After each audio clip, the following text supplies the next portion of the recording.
What's up, guys? Welcome back to another episode of the Rap and Wrestle podcast. You know me, I am Derek. You can follow us at RapnWrestle on Instagram, Twitter, Facebook, iTunes, YouTube, anywhere you stream. Today, special day. I got a very great guest with me, someone I'm very happy to have on here, a twisted sister herself, Holidead. How is it doing? I'm all right, man. I'm alive. I'm COVID free, and I'm just trying to kick out at 2. That's all. That's the best I got for you. It's the best I got. I hear you. First, you gotta start. You gotta tell me where you got those glasses from, man. I love those. I was keeping my incognito. I actually got these in Japan, and I take them everywhere. Oh, nice. Keep my secret identity so people don't recognize me. You know. Nah, I hear you on that. Yeah, I definitely hear you on that. Oh man, so when I always loved you with the Twisted Sisters, you and Thunder Rosa. I always thought you guys were an amazing tag team. I've been following you guys for a minute now. What does it mean for you to be a part of the Twisted Sisters and now to go against your sister?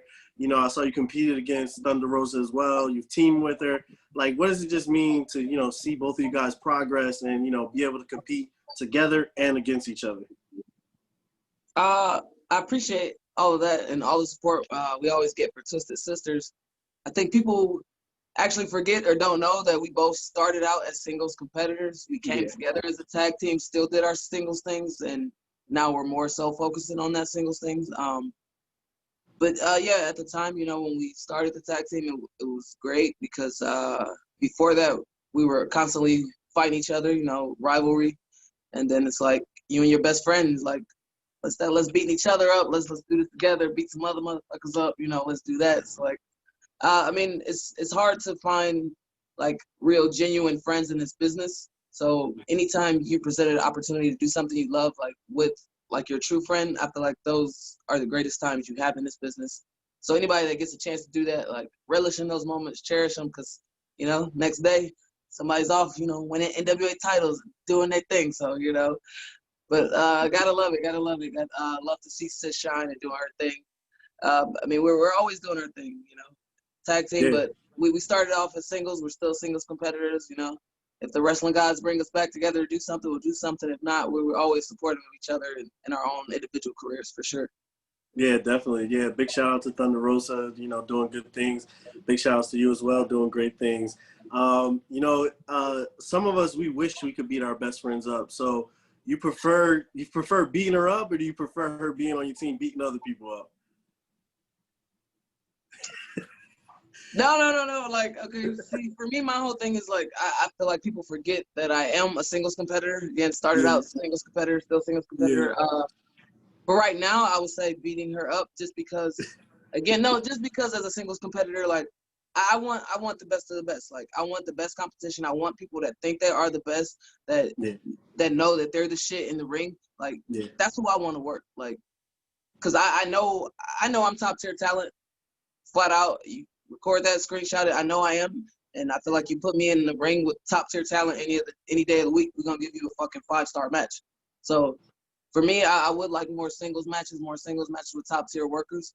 But if we're just gonna shoot the shit. Honestly, I feel like a lot of the companies were scared to book us as a tag team. Yeah. It's a business. People have their favorites or whatever, and I feel like honestly, when we was around, it was a lot of tag teams that wasn't on our level. And I feel like people were scared to book us because they didn't want their people to get embarrassed. Yeah, I hear you on that. And I feel like you guys, when you guys are like killing it with the, women's tag team, I feel like you guys were kind of ahead of the curve. And now that's like a big thing. Like you see like WWE, AEW doing stuff like that. And, you guys, when I always think of women's tag teams, I know people will bring up big names, Bayley, Sasha, and all that. But for me, it's always the Twisted Sisters, who's the first team that comes to my mind when I think about that. But, you guys been killing it. For you, how is it, working with WOW? To see, and I'm very happy to see, like, how women's wrestling has evolved and to have a show that was just, like, dedicated to, just women wrestling. And it was on, nationally broadcast TV, Jeannie Buss running it. how was that for you, that experience, and you know, what did that mean to you as well? Working with WoW was great. Just like stuff you're mentioning ahead of the curve, as far as the tag team stuff with WoW, I feel like there's always a lot of stuff that people don't know about until like maybe some big mainstream company does it. Like stuff is always happening, but you know, it doesn't get the recognition. But anyways, working with WoW was great. I feel like they're one of the only companies that, you know, ever gave me a shot to like be me, do me, and not change up what I'm about on a national television platform with like somebody like Jeannie Buss leading the wheel, you know, David McClain. Yeah. Unfortunately, you know, COVID shut some things down. So hopefully things get back going, but you know, because it is that company for all women, led by, you know, a head boss like Jeannie Buss. Like that's, you know, you don't get that. That's dope. Yeah, no, definitely. And big shout out to Jeannie. Her Yeah, Lakers, man, they just won the she got her championship. ring. She got her ring. Shout out to Jeannie. Shout out to Jeannie. Shout out to the Yeah, boss lady. So, yeah, definitely, definitely. So you were talking about you know, quarantine as well. So for you, I know it was very challenging for a lot of competitors because, you know, everybody was stuck in the house. So for you, I know you're always in like peak shape. I always see you're in great shape all the time. So yeah. Well, how was right, it for okay. you? How was it for you to, like, you know, what was the challenges of trying to stay in shape and, you know, just stay active during that time for you? Surprisingly, like the staying in shape, it wasn't, for me, it wasn't a huge dynamic. I mean, the gyms and stuff were closed down. But I do have like a whole P90X box set. I don't know Oh if man. anybody's ever like messed with P90X. Like that shit's legit. Like that's real. Like no, like I felt like I was in some better shape just doing P90X than not going to the gym. Well, I did like P90X and I found a set of stairs, so I would do P90X with a combination of like up and down 20 flights of stairs a couple of times. And like for me, I was looking in the mirror like I don't look like shit. Okay, like this is good. This is good. But I mean, of course, that gets like mundane, and after a while, you're like, all right, I'm going stir crazy up in here. And I mean, that did happen, but I mean, like, it's not. It's only so much you can do. Like, you know, I was trying to make YouTube content and videos, trying to put out stuff for folks and keep me from going insane. I Yeah. mean, fortunately, wrestling has started to pick back up a little bit for the Yeah. independent scene. A couple shows happening, a lot of stuff outside right now. I don't know what's gonna happen as the weather starts to change. I mean, I'm glad to start to be active a little. It's definitely not like it was because I mean, like I'm again was confined to the house, and I'm used to not being here. I'm used to just coming to the house, throwing my bag, opening my gear, let it air out, sleep, wash gear, get ready to get back on the road. So like I'm like it's the most I've ever been home. Like I used to say, like my place is just a big storage because I would just pay rent and not be here pretty much. But Yeah. I mean, it was hard. I got back into. I think I played Grand Theft Auto, Red Dead Redemption again. I gave that a whirl, for Oh sure. man. Oh man. How was it? You know, like you said, everything is kind of easing back into opening here in New Jersey. I know you've been up with Goddesses Award. And they've been doing outside events. How has it been just easing back into those things and getting into the rings? You know, doing it safely as well. How has it been? You know, that transition for you? I mean, everything's different. I mean, because, you know, shows are limited. You got to make sure you're distanced from people, keep your mask on, you're doing merch and stuff. I mean, it's the new norm. It's like, it's what we've become accustomed to. So it's Yeah. not, I feel like it's not that big of a transition just because most wrestlers, they want to be out there and they're like, okay, what do we need to do? Go get tested? Go do this? What? Okay, bet. Yeah, I do that, get back in the ring? Great. What? Like, for us, it's more just like, let me get the fuck back in there. Like, I said all the time, wrestling is a drug, and we be fiending. We need it. We need that fix. We just like whatever we got to do safely, get us there. Let's go, get to the ring. Like transition wise, as far as like getting back in the ring, like for me, I don't feel that was a transition. Like I'm ready to go. I'm Yeah. ready to work. I'm ready to go. I'm ready to work. So you tell me what it is. What's the precautions? What we got to do? Whoop, whoop, whoop. And of course, some people don't feel safe. And I mean, there's always the option. You know, like the NBA bubble. You ain't got to come if you don't want. It's on you. We take the risk just like we take the risk every time we get in the ring, put our bodies on the line. It's all on us, you know. Yeah, no, definitely, definitely. And you were talking about video games. I'm a big Grand Theft Auto fan as well, man. I'm doing the online and all that, man. They try to keep you stuck in there. They're giving us $1 million a month to keep us in there, man. They don't want us to go to that PS5. No, oh, okay. See, I'm very frugal, so I still got a 360. Like I was thinking about getting the Xbox One. Like I was gonna get it this holiday because that's they all on sale. But it's like every 2 years a new system come out. So it's like I don't want to buy into a new system. Then 2 years later, I gotta buy this new one. I gotta keep upgrading. And so for me right now, like I don't have a whole lot of time to play games, and I like to play the single player games. Like I like story games, so that take a time. So for me, I'm like I got the 360. I'm just gonna buy the cheap old games for $20 till the system break down, and then I'm gonna upgrade to whatever is out right now. But they always keep upgrading, so it's like I can't keep up. Like I can't. I hear you. Nah, I hear you. All right, so what are your I know you said GTA. What are some like particular of your favorite games that you like to play? This is those like the Red Dead Redemption, Grand Theft Auto 5. I'm actually replaying 4 right now, Grand Theft Auto 4. Okay. I decided to give it a go. I like all the Assassin's Creed, but those do take time, and like you got to devote some hours to sitting down and playing those. But I don't know. I'm not an online gamer. I'm not that big competitive. I've seen and watched guys play, and shit gets real, and it's like it's too much. So I usually like the one player story type games. Yeah, no, I definitely believe you on that. It is tough, man. I'll be online and these kids be killing me, man. And y'all be brutal online. Even the little kids be the worst. Like, oh. Those are the worst ones, and they be talking crazy too on top of it. Right. Like, where's your parents? What's going on? What's happening? Yeah. So for you, do you have any hidden talents outside of the ring that nobody would know about? I could rap. I remember you said rap wrestle. Okay. I'm gonna say this. Look, I could freestyle, but they not gonna be like, oh, make an album. Just I can make shit rhyme. You make a beat, I can rhyme. Yeah. It might be stupid or silly, but you make a beat, I can freestyle. What? Yo. You can Thunder Rosa, Chris Wolf, and Ray Lynn, they can all vouch for that. So see, that's crazy. See? I knew you were the perfect guest. I knew it. I just remembered that when you said the name of your podcast. I was like, oh shoot. That's dope. That's dope. See, when I see you at a show, I'm gonna hold you to that. Do it. You got it. Just make sure the beat ain't whack. You know. I got you. I got you. So as far as like music, what would be like a typical Holidead music playlist? What would that be for you? What would that sound like? You got to tell me what the mood is. It depends. Like, am I getting ready for like a match? Am I working out, or am I just chilling? The mood, it all depends. The mood matters. All right. So let's say the setting. What's the mood? All right. Let's say if you're working out, what's that playlist sound like? I mean, there's definitely some rap in there. Probably some Kanye, some Travis Scott.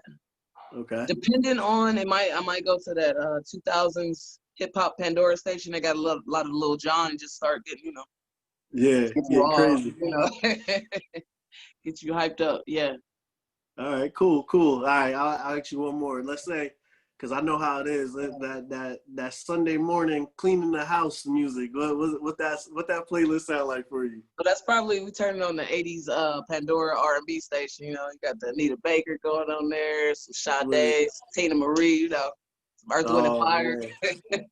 Oh man, nah, I hear you on that. I know how it was those Sunday mornings, and I still got them. Oh man, so for you, what are you setting as your goals for the future? I know this has been a crazy year for all of us. So just to like finish out this year and to help you towards the future, like what's that goal that you're trying to accomplish, and like what do you want to accomplish and just be known for when it's all said and done?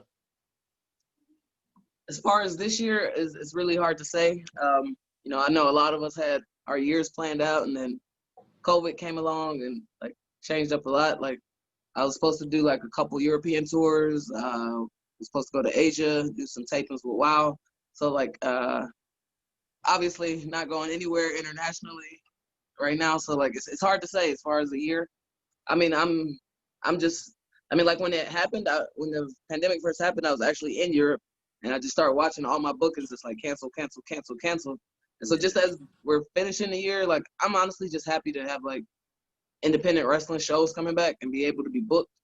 And the shows that I'm working, I'm just happy to be on those. It's honestly, it's hard to set a goal because it's still so many companies that haven't come back. It's so many companies that aren't going to come back.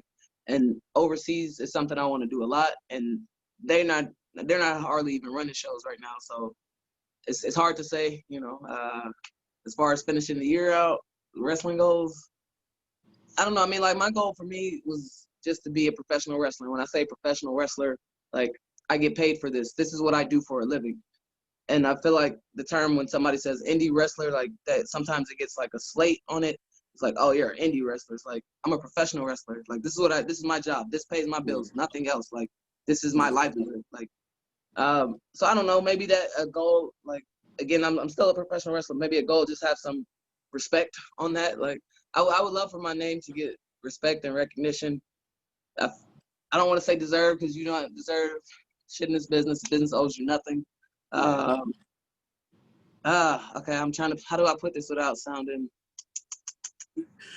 I'm trying to word it the right way. You know? Nah, I hear you, man. I hear you. Motherfuckers retweet and really like, oh, Holidead said this. Like, yeah, I said it. But oh man, nah, I feel you. I feel like, I mean, you know, as a fan, I know it's a lot different from us on the outside, but you know, just hearing your name, for me, it has a lot of respect and, you know, a lot of prestige on it. I think you've been doing a lot of great things, and you know, you definitely set a standard for, you know, women's wrestling and wrestling in general, for sure. You know, one thing, you know, that I always like, because you know, me and a partner of mine on another podcast I do, Wrestling IQ 101, we did a lot of interviews with the ladies over at WOW. You know, we enjoyed it. A lot of great ladies over there.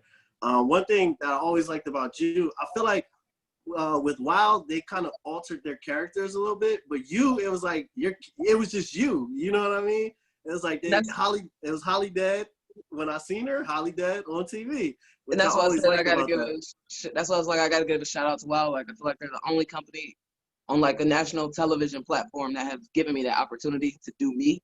And I would love that opportunity with, you know, in other avenues, but, you know, again, shout out to them, because they're the only ones that really gave me that opportunity like they did. So I appreciate that for sure. Yeah, definitely. So for you, who do you think some of your greatest matches that you've had, and who are some people that you haven't been in the ring that you would like to potentially get in the ring with? Oh, okay. Greatest matches. Just coming off Shimmer weekend at the Collective, worked Zoe Sky. Got to seriously say, again, I know we haven't had a lot of wrestling, but my favorite match of the year.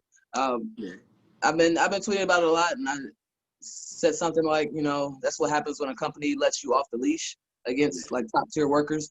And again, as I've said, like, I want companies, I want fucking best of the best, because like I can show that I can go. I know I can go with top talent, and I know we can go with each other and make a good fucking match. And like, shout out to Zoe Sky, one of the most fucking criminally underrated workers in the game today, period. If you don't know who Zoe Sky is, look her up, look up her matches. She's A1, she can go, book her. Yeah, so I'm gonna go to my top match this year for sure. Drawing a blank, I'm mad. In Europe, Pro Wrestling Eve. She is their international champion. Oh, I'm drawing a blank on her name. I'm sorry. She was my favorite matches this year too. Before the pandemic happened, it was in March. Somebody was there at Eve UK, March. Shit.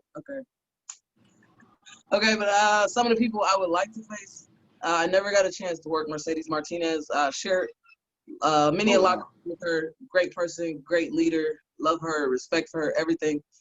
She's definitely someone I would have liked the chance to go up against. Miko Satomura, I think, who's the greatest women's wrestler in the world. I would love to throw hands with her. Kimberly is another one. Yeah. We have not, you know, shared locker room, but we have not crossed paths as far as the wrestles go. So definitely somebody I would like to throw down with, some people. Yeah, no, definitely. You know, I always like when kind of like personas clash. And you know, like you taking on like Su Young, or you know those kind of like identical clashes. I've actually worked Su Young. If you go to YouTube, Holidead versus Young Fest Wrestling, that is up there with a match full of craziness stuff. Y'all should check that out. I always love those matches. I don't know if you saw too at Goddesses of War. There's a woman wrestler there, Mother Endless. I love her character and what she's doing. The first person I thought of, I was like, oh, they got to make this happen. Like Mother Endless, Holidead. I think that would be off the chain. Like, you know, just like someone new and, you know, someone who's been doing this for a minute. So, you know, I'm gonna talk to Billy and them at Goddesses of War. Like, yo, make this happen, bro. Come on. Hey, you get me booked, I'm with it. You know, I'm all about getting booked. So you get me booked, I'm with it. No argument. Facts. I hear you on that. So this is a question from one of my boys that I talked to from Bob Culture Podcast. He wanted me to ask you this. His name is Rob Williams, from that podcast, and he saw you wrestle. He said you're good with the live crowd and the hecklers, and he wanted to know kind of like what is your philosophy when it comes to dealing with the crowd.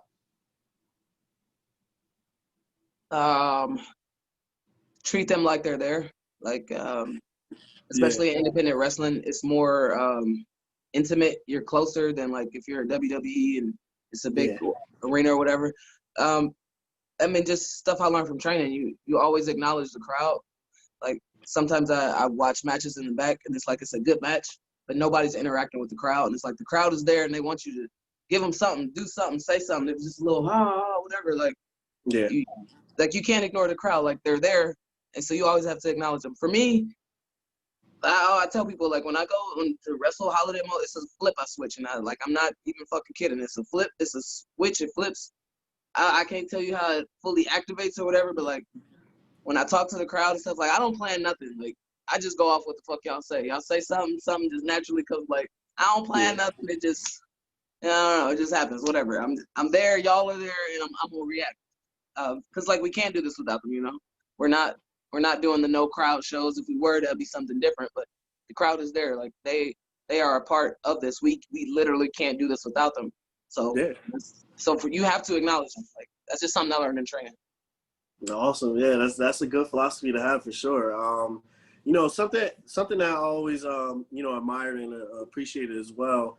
You know, just being, you know, a representative for, you know, Black wrestlers and, you know, Black fans as well. You know, especially during like times like this, you know, this is like, for me, this is like a big thing. It's like, you know, me being a Black podcaster, to be able to talk to a Black wrestler, like that's a big thing for me. And, you know, for you, what does that mean to you? And what does that represent to you? Just knowing, you know, all the things that have been going on and knowing that, you know, you're that representation for, you know, fans like me looking for someone, you know, that looks like them. Okay, how do I answer this? I don't want to say it gets lost. Like for me, like just my, like everyone's perception of me, like I don't ever see it like just like in general, like praise or whatever, like me being this representation, like, you know, having talks with people like Suge and Faye Jackson and like even have them telling me like I am that representation. That like for me, I never looked at it like that. Like I never looked at it like big picture. I mean, of course, I'm aware of what's happening in the world and like, you know, social injustice, all that thing. But I don't know, even to this day, like I still have trouble like seeing myself as any kind of representation platform for people and be like, it's weird to me to even when people say like, we look at you like this and that, and it's like, I don't know, I just love wrestling. You know, I don't know. I don't even know if I answered your question. I hope I did. No. I definitely, I respect it. And, you know what I mean? Sometimes, you know, just doing what you do best is, you know, being that representation for people. You know, you may just think, hey, I'm just doing what I do. You know what I mean? Yeah. But, you know, there's some little kid somewhere looking at you like, right. I love her. Somebody will come to me and say something like that, and I'm like, oh, shit. I matter. Yeah. Stuff matters. Okay, that's cool. Oh man, I feel like you've probably been asked this before, but I'm gonna ask you this because I want to know it. Okay. How did you start off with the face paint, and what goes into the thought process of like the designs that you decide to do? Okay. Yes, I have didn't ask this before, but it's all right. I know they've asked it. I know. Again, as I said before, it was I was still in training at my training school. I was only doing shows with them. It was a show coming up in like a week, and they were like, you know, we want this like scary team together. We need somebody to do a scary gimmick face paint. Can you do it? I'm like, okay. There was no idea or anything thrown. It was like there was another student helped me put something on, got some fucking fabric, cut that shit up, and like it was like, we need this in a couple days. Can you make it happen? Great. Like, yeah, I would love to say, you know, I had a lot of more creative in the thought process, but I did not. But I mean, once that was established or whatever, and you know, everybody's like, oh, it's a good look, whatever, keep it. You know, just having many talks with my trainer, Gangrel, and he was like, okay, you know, this is your character now, but you need to figure out who this person is. You need to go, he would tell me, like, you need to go to your darker place, to your darker side. You need to, like, talk with your demons and figure out who this person is and bring that out. And he would always say, like, you know, whatever you present, it has to be real. It has to be from you, because if not, the people will be able to tell that. And so, I mean, initially it was just a thrown together thing. But over time, you know, I did, you know, the things he said and went into my head and went to my darker places and figure out, like, who is this darker side of me? Who is this person? Who is Holidead? And I can now, you know, say, like, you know, she is a part of me. Like, I say that, you know, that's Dr. Jekyll to my Mr. Hyde. And that's straight up what it is. When I say flip a switch, that's what the fuck I mean, flip a switch. Like, I mean, we all got issues, you know. I'll tell people in a minute, you know, I'm crazy. People laugh. Ha, ha, ha. I say that shit. Like, you know, Holidead is me. Like, it's not a gimmick. I ain't out here trying to imitate nobody. Like, that's my other half. That's my demons. That's my anger. That's my rage coming out into this one beautiful place of professional wrestling where I can put all that out and it can be accepted as, like, beautiful fucking art and shit. And like the face paint originally, it was just something thrown on. Originally, I was doing the red and black. I tried to get away from that because, you know, other people do that, and I was trying to do my own thing. So I got, my gear has different colors. So whatever color I wear that day, the face paint got to match, because you got to coordinate. You got to coordinate for sure. And just different things I've changed over the years and just added to it. Like, it's stuff that is personally to me. So, I mean, I know. And it's just a point when I feel something, like, in my life, and I'm like, okay, I'm going to change. It's like, it's very subtle stuff. Like, all right, I'm going to change this here, change this here, because it represents stuff to me and the dark stuff. Awesome. Yeah, no, that's dope. And, you know, to Gangrel, I don't think there's anyone better you can have to help you get in tune with your dark side than him. Oh, for sure. Absolutely. Absolutely. The master. He's shout out to my wrestling pop. Shout out to Gang Grizzle, banging and banging 24/7. Definitely. Still, I believe he's up there with The Undertaker when it comes to best entrances of all time. I still got him up there. For sure. Legendary, for sure. Yes, sir. Yeah. So for you, let's say, like, entertainment-wise, does Holidead watch movies? Do you binge shows? Do you even have time for any of that stuff? What are some of your favorites? I do binge shows. I mean, I like to find a good show to binge, because if not, I feel like I'll just be looking, like, trying to find a movie for like an hour. So I like to find a good show. I don't have one in particular right now. So if anybody has any suggestions, like, my stuff is kind of all over. Like Peaky Blinders, that was one I just recently finished. Marco Polo, Vikings. I like a lot of historical TV shows. I like those a lot. Hell on Wheels. Actually, for those people that know Star Trek Life, I'm on that Trekkie journey. So right now I'm in between. I'm going back and forth. I'm watching Enterprise and Voyager. I don't know if you know about Star Trek, but they're hella long seasons. Yeah. And they have like 60 episodes per season. So I'm back and forth on that in a while. And I'm watching The Office again. I can never stop watching The Office. Oh yeah, Office is great. Archer. I'm also watching Archer. Oh, Archer's cool too. Yeah. Dang, that's crazy. You see, I just quarantine forced me to actually get into Star Wars. So I actually started watching Star Wars. For me, I feel like there's some type of beef. People be telling me, like, is there like a beef between Star Trek and Star Wars watchers? I mean, Star Wars people think Star Trek is better, and of course Star Trek think, Star Wars is better. Like, at Shimmer, the collective, I had my for those Star Trek people, I had a Spock hoodie on. So Spock had his ears on, and Ashley Box, one of the Sea Stars, she had a Star Wars face mask, and she came up to me. I didn't even notice her thing. She came up to me like, oh man, get that weak jacket out of here. And I'm like, what? And I looked at her mask and it was like one of the Star Wars characters. I'm like, ah man, get it. You know, and we start going back and forth, you know. It's just the thing. She came up to me. So the Star Wars person came up to me. Star Trek, we was cool. We was minding our business. So I don't know. Oh man. See, look at that. See, now I got involved in some beef. I didn't even know I had. You're on the other side. You're not even on my side. So, you know. Oh man.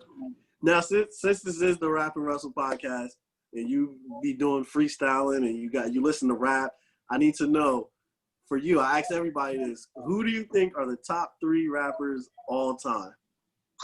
Come on, man! All time. All time. I feel like automatically I gotta put Biggie and Pac in there. Like, damn. That's a good 2 to be in that. I know, but I don't like.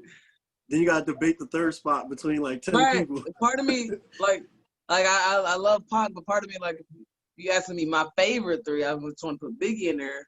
And I love Pac, you know, it's great lyricist. Damn, you can't do this. This is hard. Of all time. Right? All time. Yeah, all time. I don't know. I feel like LL should be in there somewhere. I don't know if he's a top 3 though. See, this is hard. Yeah. Oh, see that? Yo, that's so funny you said that. I talked to Julius Smokes the other day, and he put LL Cool J as the best rapper of all time. And he don't get a lot of respect. You know, they don't give him credit. They don't give him credit. Wow, he dropped some bangers. Like, that's what I don't know if he should be in the top 3 or not, but I feel like he's up there somewhere in that echelon, upper echelon. I'll give him that. He was the Drake before Drake. He just wasn't singing. He wasn't singing as hardcore, but he wasn't singing as much as Drake. He had the ladies though. Yeah, for sure. Ladies love. Oh man, I don't know. Biggie, I don't know. I'm gonna go with Pop, Biggie, and LL. I don't know. I might have to come back to you. I like that. We're gonna revisit this. I'm gonna ask you the same thing when I see you. I'm gonna see what you say. If it's a different answer. Biggie's gonna be in there regardless. You gotta have Biggie, definitely. Yeah. Well, definitely, Holidead. I'm gonna wrap it up. I definitely appreciate you giving me this time. Working this out for me. I know we were trying to work this out, and you came through for me. So I definitely appreciate you on that. I hope you enjoyed it. Takes me a while to get back. Takes me a while to respond. I apologize. Everybody knows. Sorry. Hey, you are. That's good. It's good. You came through. That's all that matters. I appreciate that for sure. But any of the fans that listen to the show, if they want to follow you on social media or connect with you, how would they do that? Well, if you go on Facebook, I have a fan page called Holidead, spelled just like Holidead. You can also follow me on Twitter at Holidead. You can follow me on Instagram at Holidead and I, one word. Holidead, the word and, the word I. Holidead and I. Dr. Jekyll, Mr. Hyde. Catch that. People don't catch that. If you have business inquiries, only business inquiries, you can email me at holideadwrestling@gmail.com. If you want to get some merch, you can go to storefrontier.com/Holidead. If you want some exclusive content, you think you're a super fan, go to www.patreon.com/Holidead. All those places, you can check me out. Definitely make sure that you check her out. Make sure you and YouTube. I have a YouTube page. It's called Holidead. Boom. So you make it easy for everybody. I try. Only with the Instagram. Definitely check her out. Follow her everywhere. Get the merch. Get on the YouTube. Check her out. A great athlete. Definitely a pioneer. You might not see it, but I praise you, and I think you're one of the best out there. And I definitely appreciate you taking this time for sure. And no problem. For us, appreciate you. Next time we're gonna wrap it. Definitely, that's next. Next, I'm gonna catch you on the freestyle. That's the next thing. I'm ready. Just whenever. We good. Oh man, have a whole show about freestyles. I'm good. Be like the basement, like ET in the basement. BT in the basement. That's right. Yeah, I'm ready. Set it up. Let's bet. We doing it. Thank you. Definitely appreciate it. For us, it's RapnWrestle. Like you said, you can follow us on Instagram, Twitter, Facebook, iTunes, YouTube. Check out the episodes. Thank you for watching. subscribe, retweet, do all that good stuff. And for this episode, it's Holidead, and we are out.